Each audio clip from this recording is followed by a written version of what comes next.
জামাতে ইসলামী যদি আল্লাহর ইচ্ছা এবং জনগণের ভালোবাসায় বাংলাদেশের মানুষের সেবা করার সুযোগ পায়, তাহলে মালিক হবে না, সেবক হবে ইনশাআল্লাহ।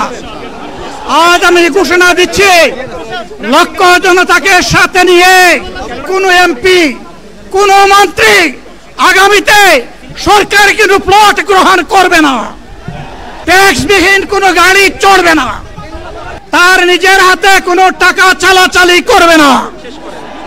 কোনো এমপি এবং কোনো মন্ত্রী যদি তার নির্দিষ্ট কোনো কাজের জন্য বরাদ্দ পেয়ে থাকেন, কাজ শেষ হওয়ার সাথে সাথে বাংলাদেশের 18 কোটি মানুষের কাছে তারা তার প্রতিবেদন তুলে ধরতে বাধ্য হবেন।